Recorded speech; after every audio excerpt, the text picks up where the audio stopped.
Baik, Assalamualaikum warahmatullahi wabarakatuh.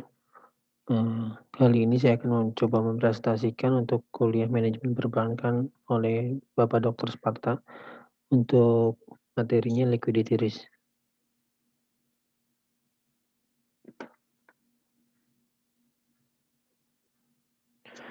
Baik, untuk risiko likuiditas itu jadi merupakan bentuk risiko yang dialami oleh perusahaan karena ketidakmampuannya dalam memenuhi kewajiban jangka pendeknya, sehingga berpengaruh kepada terganggunya aktivitas perusahaan.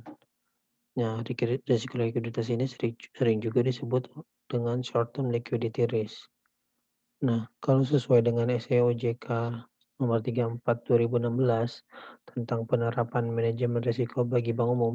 Jadi risiko likuiditas adalah akibat ketidakmampuan bank untuk memenuhi kewajiban yang jatuh tempo dari sumber pendanaan arus kas dan atau dari aset likuid berkualitas tinggi yang dapat diagunkan tanpa mengganggu aktivitas dan kondisi keuangan bank. Selanjutnya untuk pengkategorian risiko likuiditas dari segi perbankan. Jadi menurut pedoman standar penerapan manajemen risiko bagi bank umum bahwa risiko likuiditas dapat dikategorikan sebagai berikut.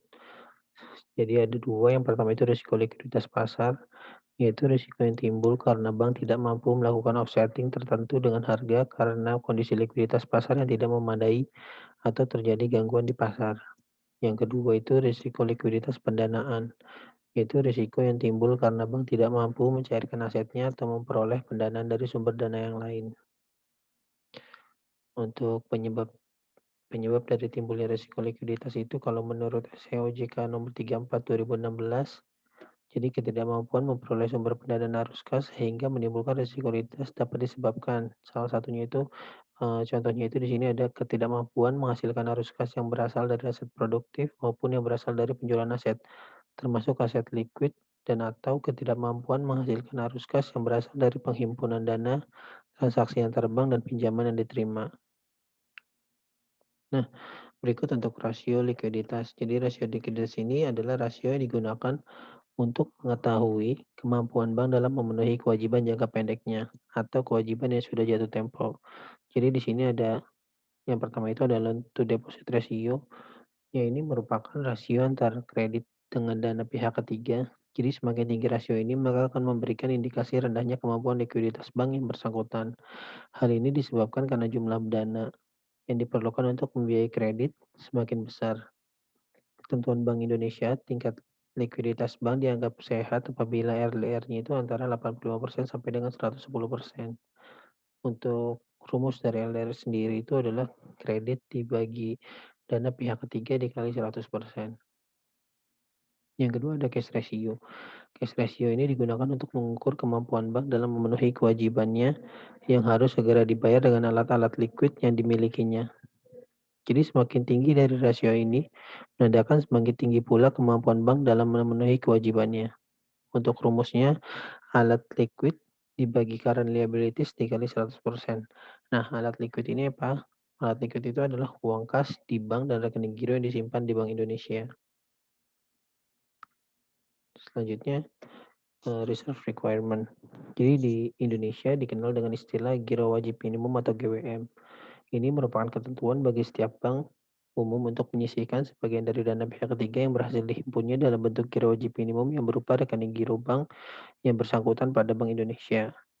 Di Indonesia diterapkan 3 jenis kebijakan GWM sebagai instrumen kebijakan moneter maupun kebijakan makroprudensial. Yang pertama itu GWM primer. Ya, ini simpanan minimum rupiah yang wajib dipelihara oleh bank dalam rekening giro di BI yang besarannya ditetapkan dalam rasio terhadap dana pihak ketiga yang dihimpun perbankan. GWM primer ini merupakan alat untuk ekspansi atau menambah likuiditas bank apabila diturunkan. Yang kedua, GWM sekunder, ini cadangan minimum rupiah yang wajib dipelihara oleh bank berupa surat berharga seperti SBI, surat sertifikat Bank Indonesia, sertifikat deposito Bank Indonesia, dan surat berharga negara. Berdasarkan GWM sekunder ini ditetapkan dalam rasio dana pihak ketiga. Selanjutnya GWM berdasarkan rasio kredit terhadap seluruh penghimpunan dana bank loan to funding ratio atau LFR, ini simpanan minimum rupiah yang wajib dipelihara oleh bank dalam rekening giro di bank sentral sebesar persentase tertentu yang dihitung berdasarkan selisih antara LFR dan LFR target yang ditetapkan BI. Nah, sebelumnya KWM itu tidak diberikan suku bunga, namun sesuai keputusan lanjutan rapat Dewan Gubernur BI pada 18 sampai 19 Mei 2020, maka suku bunga untuk penempatan giro wajib minimum ditentukan sebesar 1,5%. Selanjutnya untuk tujuan manajemen risiko likuiditas. Ini sesuai juga dengan SE 34 2016. Jadi tujuan utama manajemen risiko itu untuk risiko likuiditas adalah untuk meminimalkan kemungkinan ketidakmampuan bank dalam memperoleh sumber pendanaan arus kas. Sekian presentasi dari saya. Terima kasih. Assalamualaikum warahmatullahi wabarakatuh.